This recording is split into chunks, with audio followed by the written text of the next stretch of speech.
오늘 내용도 반복해서 들으세요. 꼭 부탁드리겠습니다. 일단 글로벌 이슈부터 보도록 하겠습니다. 아니나 다를까 이제 바이든의 추격 양상이 심심치 않다 보니까 계속해서 시장에서는 바이든이 될 경우에 뉴욕 증시가 어떻게 될 거냐 뭐 이런 것들에 대해 초미의 관심을 가지고 보고 있어요. 그렇게 생각하고 있더라고요. 그래서 여러 가지 분석들이 나오는데 요 근래 대부분의 분석들 저번 방송에서도 말씀드렸지만 이제는 바이든이 돼도 뉴욕 증시가 오를 것 같다라는 이야기들이 계속해서 이제 전해지고 있죠. 뭐 그러면서 포스트 트럼프를 생각하고 과연 이제 바이든이 됐을 경우에 무엇이 오르고 얼마나 오르고 어떤 양상을 보일 것인가 이런 것들을 지금 따져보는 것 같아요.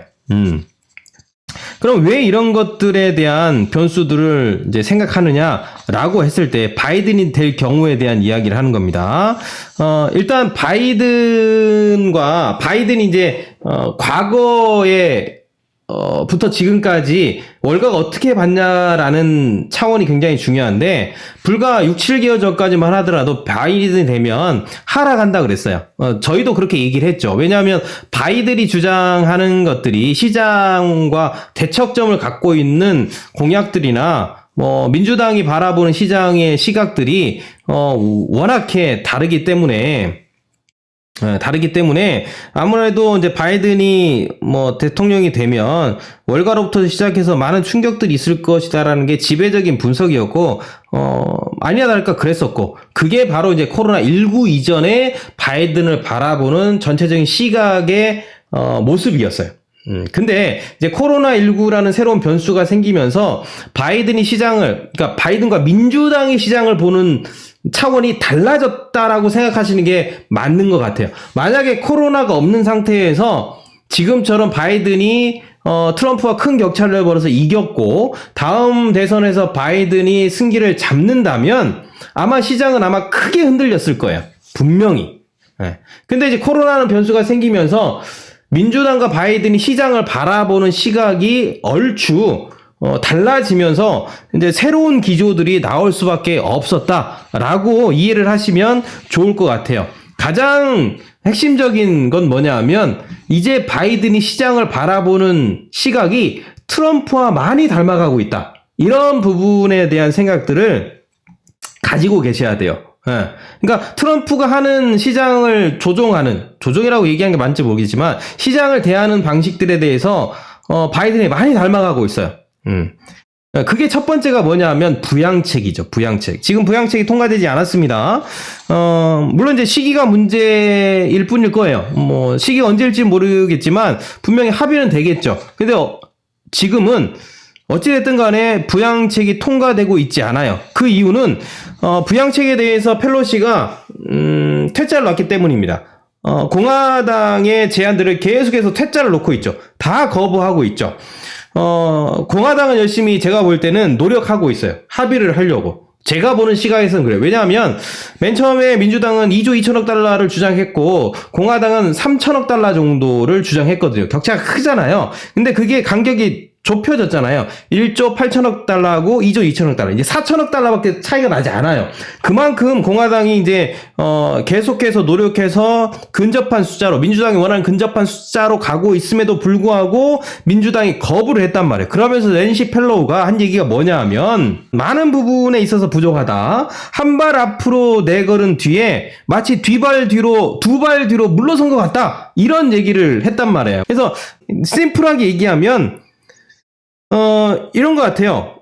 그냥 비속어로 얘기하면 니네 엿먹어봐라. 뭐 이런 뉘앙스 같아요. 나는 합의를 해줄 마음이 없어. 니네가 어떤 노력을 한다 하더라도 니네가 어떤 주장을 한다 하더라도 니네가 어떤 최선을 다한다 하더라도 합의를 해줄 마음이 별로 없어. 라고 하는 듯한 뉘앙스들이 느껴져요. 물론 대선 전에 합의할 수 있는 가능성도 있죠. 시장도 여전히 대선 전에 두 당이 경기부양책을 합의할 것이라는 기대감을 가지고 있고 지금 조정을 받았지만 미국 시장이 조정 이후에 한 10%, 15%의 조정 이후에 지금 가파르게 올랐던 이유는 그런 경기부양책에 대한 선거 전의 합의 이런 부분에 대한 기대감이 워낙 지금 크게 올라 있어서 계속 오르는 거예요. 근데 이제 이런 부분들이 효과적으로 합의가 안 되고 계속해서 합의가 삐그덕삐그덕한 게 나오면 정고점을 맞고 떨어질 수 있는 가능성들을 한번 이제 보는 건데, 아무래도 속내는 대선 이후에 합의하려 하지 않을까. 더 좋은 것은 공화당이 아니라 민주당이 대선 상원 하원을 전부 다 석권을 해가지고 일사천리로 민주당이 원하는 경기 부양책을 처리를 하고 돈을 뿌리는 거. 이 시나리오와 또 역으로도 되겠죠? 역으로도 이제 공화당이 전부 다 석권을 하고 빨리 이렇게 가는 건데, 뭐 그렇게 되면 시장에 결국에 이제 부양책이 어떤 모양이든 합의가 되면서, 그러면 이제 유동성이 확대되는 거잖아요. 그러니까 트럼프가 대통령이 돼도 시장의 유동성이 늘어나는 거고요. 민주당이 돼도 유동성이 늘어나는 건데, 민주당이 되면 유동성이 더 늘어날 거라는 가능성들이 곳곳에서 지금 나오고 있죠. 그러면 조정 후에 이제 유동성이 확대되니까 시장이 탄력을 받아서 이제 움직일 수 있는 가능성들을 우리가 보고 있는 건데, 만약에 합의가 안 되면 역시나 정고점을 맞고 이제 하락할 가능성들이 살아 있다라는 거고, 거기다가 이제 미중 전쟁과 관련돼서 아무래도 이제 민주당이 이제 석권을 해서 내년 미국을 끌고 가게 된다면, 미중 전쟁이라는 것은 이제 예측 가능한 범위로 들어오는 거잖아요. 그죠? 서로 뭘 주고 무엇을 받을지에 대한 어느 정도 시장의 예측들이 안정감 있게 가고 불확실성이 제거되면서 확실성의 어떤 미중 전쟁의 관계로 가니까, 그러면 이제 시장도 좀 더 편안하게 움직이고, 그런 것들이 계속 되어지면 시장은 바이든이 됐을 때 더 긍정적이지 않겠느냐라는 것에 대한 이치구조의 흐름 안에서 생각해 보는 거예요. 이게 바로 코로나19 이전의 민주당 바이든의 모습과 코로나19 이후에 민주당과 바이든의 모습이 변화된 부분이에요. 제가 여러 번 말씀드리잖아요. 세상은 변하는 것이 있고 또 뭐가 있다? 변하지 않는 것이 있다. 우리는 계속해서 변하는 것과 변하지 않는 것 사이의 텐션과 새로운 그 변화가 만들어내는 새로운 모형들에 대한 생각들을 하면서 시장을 바라보고 경제를 바라보고 뭐 굳이 경제가 아니더라도 우리 삶의 모든 부분들을 바라보는 통찰력이 필요합니다. 역시나 이제 우리가 고민해 봐야 될 건 2차 웨이브잖아요. 2차 웨이브는 이제 아직도 진행형이기 때문에 우리가 계속해서 고민을 해봐야 되는데, 1차와 역시 이것도 변하는 것과 변하지 않는 것이 있잖아요. 그쵸? 2차 웨이브도. 우리가 뭐 1차 웨이브를 지나고 나서 이제 예측을 하고 시나리오를 예상했을 때는 2차 웨이브가 굉장히 빠른 속도로 확진자를 늘려가면서 크게 문제가 생길 것이다 라는 게 이제 첫 번째 시나리오였고, 그리고 이제 5월달 6월달 지나오면서 우리 옵티마이징을 했죠. 그쵸? 어떻게 했을까요? 기억나시나요? 그 순서를 잘 아셔야 돼요. 초반부에 예측을 했을 때는 확진자가 되면서 2차 때 확진자가 더 많이 늘 것이다. 문제가 생길 것이다. 이런 이제 그런 시나리오를 가지고 움직이다가 5, 6월 달에 뭐 6월 달인가 했던 저희 이제 시나리오 옵티마이징에 따르면 2차 때 확진자가 늘겠지만 확진자가 느는 것 자체가 중요한 것이 아니라 그때부터 중요한 건 사망자다. 사망자가 어떻게 늘어나느냐. 그래서 응급실의 캐파, 의료 시스템의 붕괴, 이 부분들이, 셧다운을 결정하는 데 있어서 가장 중요하다. 1차 때의 셧다운은 확진자가 늘어났기 때문에 셧다운을 한 거잖아요. 근데 2차 때는 확진자가 많이 늘어나도 사망자가 늘어나지 않으면 셧다운을 2차처럼 하지 않을 것이다. 그런 얘기를 했다면, 옵티마이징 그렇게 하는 거잖아요. 그쵸? 예. 근데 이제 어찌됐든 간에 2차 웨이브가 있는데, 그런 측면에서 봤을 때, 지금 그래프를 보시면, 역시 똑같이 지금 요 근래에 나온 뉴스예요. 요 근래. 우리는 이런 얘기를 몇 개월 전부터 했잖아요. 그죠? 바보들은 인제 얘기하는 거예요. 인제. 이렇게 얘기하면 안 돼. 또 사람이 교만해가지고, 교만하면 실수하더라고요. 그러니까, 요 근래 이제 다시 부각되는 이제 집중하는 게 뭐냐면, 확진자가 늘고 있는데, 사망자가 줄었기 때문에 문제가 안 되지만, 사망자가 늘어난다면, 문제가 될 것이다. 2차 웨이브에 지금 확진자가 늘고 있는데, 사망자가 그래도 줄고 있다는 모습들이 나오고 있어서, 지금 그렇게 우려스러운 건 아니다.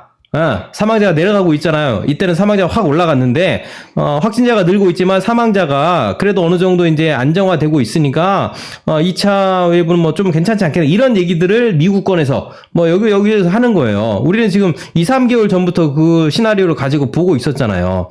마찬가지로 이게 변한 부분. 1차 때는 이 확진자가 중요했는데, 2차 때는 확진자가 늘어나도 셧다운 안 한다고요. 안 할 수 있다고요. 왜요? 사망자가 줄어들면. 근데 여기서는 지금 줄어들고 있는데 확진자가 늘어날 때 사망자도 같이 여기서 확 늘어나면 이제는 1차 때만큼의 셧다운이 되어지면서 결국에는 시장은 조정을 받는다는 얘기예요. 그래서 우리가 2차 웨이브를 쉽게 생각하지 못한다는 거죠. 그래서 2차 웨이브에 대한 생각들을 우리가 조심스럽게 봐야 되는데, 또 한 가지 변한 게 있다면 역시 백신 소식이죠. 1차 때는 요 앞에 1차 때는 백신에 대한 가능성들이 거의 없었죠. 왜요? 연구 자체가 없는 새로운 바이러스이기 때문에 이제 시작된 바이러스를 가지고 어떻게 백신 얘기를 하겠어요. 그래서 이때는 백신 자체에 대한 이야기를 할 수 없었고, 기본적으로 백신은 임상을 끝내고 시중에 나온 데까지 10년이라는 기간이 통상적으로 걸린단 말이에요. 그러니까 그 전례, 패턴으로 봤을 때는 이때 초기에 백신에 대한 이야기를 가지고 2차 웨이브를 하는 건 불가능했던 거죠. 근데 미국에서 맨하탄 프로젝트 못지않은 이제 백신에 대한 프로젝트를 진행하면서 막대한 자본을 공급하고, 지금에 와서는 이제는 백신 소식에 대한 기대치들이 이제 한껏 부풀어 오르고 있잖아요. 이게 변화된 부분이란 거예요. 그러니까 당연히 10월, 11월의 최악의 시나리오는 벗어났다 라고 생각을 하실 필요가 있는 거죠. 그럼에도 불구하고 최악의 시나리오는 벗어났지만 여전히 이 지금 상황, 백신이 나온 것이 아니고 사망자가 언제 늘지 모르고, 무엇보다도 우리가 지금 주목해야 될 거 뭐냐면 경기 부양책이 사실은 한 8월 달에 지금 해결이 됐었어야 되는 거잖아요. 그러니까 제 기억에는 7월 말 전부터, 제가 7월 초부터 5차 경기 부양책에 대해서 말씀을 드렸단 말이에요. 기억하시죠? 그게 벌써 7월 초에 우리가 지금 10월 달, 와, 시간이 엄청 빠르잖아요. 그렇죠? 오늘 10월 며칠이에요?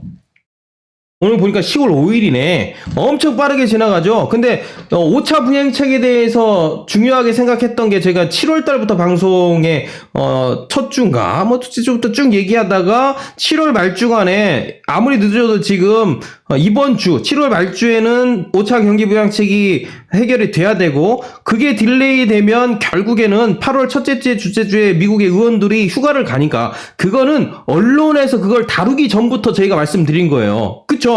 네. 그거 아실 거예요. 그래서 만약에 8월로 넘어가게 되면 한 2, 3주 정도 늦어져서 8월 셋째 주나 넷째 주 정도가 돼야만 합의가 될 것이다. 그렇게 되어지면 문제가 발생한다. 라고 말씀을 드렸고, 그게 이제 문제가 발생하니까 지금까지 지금 이게 치달아오고 있는 거잖아요. 이런 시그널들이 계속 바뀌면서 시장은 충격을 받고 조정을 받고 새로운 변수들이 나타나면서 옵티마이즈를 시킬 수밖에 없는 거죠. 이런 부분에 대한 거시적인 측면의 이야기들에 대한 생각들이 없으면 시장을 접근할 때 막연해지는 거예요.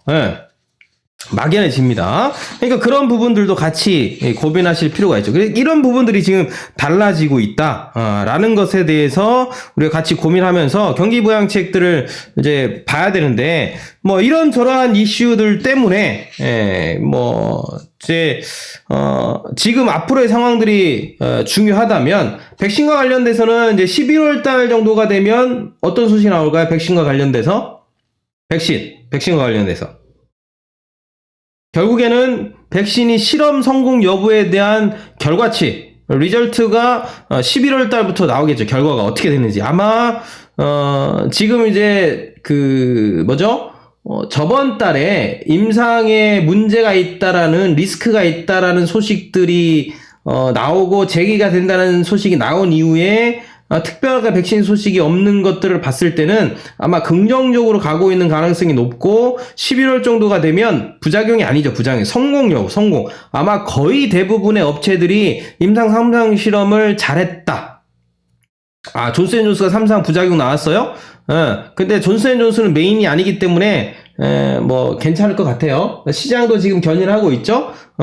뭐, 그런 부작용들은 대체적으로 봤을 때는 크게, 뭐, 부각되기보다는 경미한 수준의 것들이기 때문에 11월 대선이 끝나는 요쪽요짝 해가지고는 3상, 임상이 거의 좋다. 결과치가 좋다. 이제 대량 생산을 하면 된다. 뭐 이런 얘기가 충분히 나오겠죠. 그럼 종합적으로 생각해 본다면, 이 앞에 전제들을 가지고 봤을 때, 이제 종합해 본다면, 이런 거예요. 그러니까 바이든이 당선이 됐을 때의 경우를 가지고 얘기하는 겁니다. 우리가 지금 그 얘기를 계속 하고 있는 거예요. 흐름을 놓치시면 안 돼요.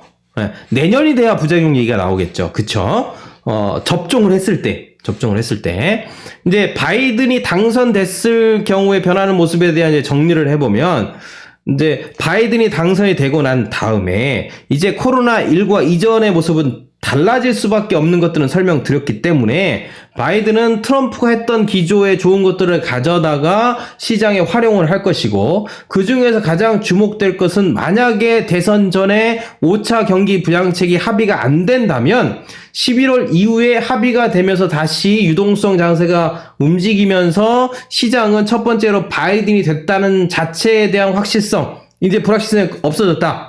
대선이 끝났으니까 그 확실성과 두 번째로 경기 부양책을 통해서 시장 유동성이 다시 공급된다라는 호재와, 세 번째 11월 넘어갔을 때 임상 3상이 성공했다라는 호재가 맞물리면서 시장은 움직일 수 있는 가능성들에 대해서 월가부터 시작해서 전 세계가 주목하고 있다.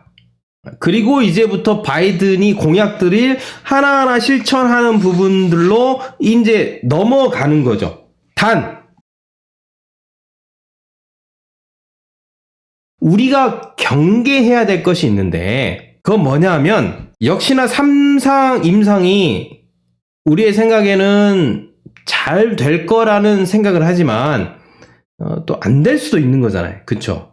실험들이 계속 부작용이 나오면서 11월 달에 임상 성공했다라는 소식보다는 좀 더 실험이 필요합니다. 좀 더 연구가 필요합니다. 왜냐하면 바이든은 얘기를 했잖아요. 나는 전문가의 의견을 100% 수용할 것이다. 트럼프는 내 맘대로 할 거다 이렇게 얘기했는데, 바이든은 전문가의 의견을 100% 신뢰하고 전문가의 조언에 따라 움직일 것이다 라고 얘기했기 때문에 전문가 집단에서 아직 좀 더 실험이 필요합니다. 아직 안전하지 않습니다.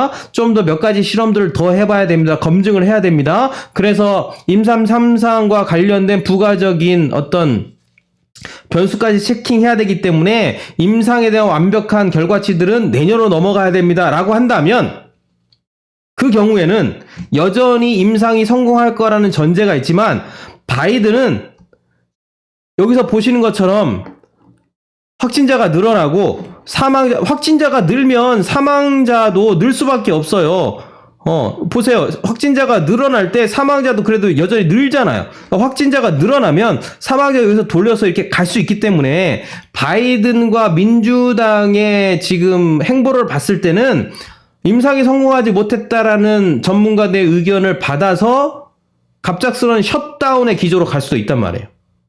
그게 지금 우리가 가장 우려스러운 부분이나, 그런 것 때문에 뭐 폭락을 하거나 그렇지는 않고 뭐 조종 정도로 갈 수 있는 여지가 여전히 남아있다.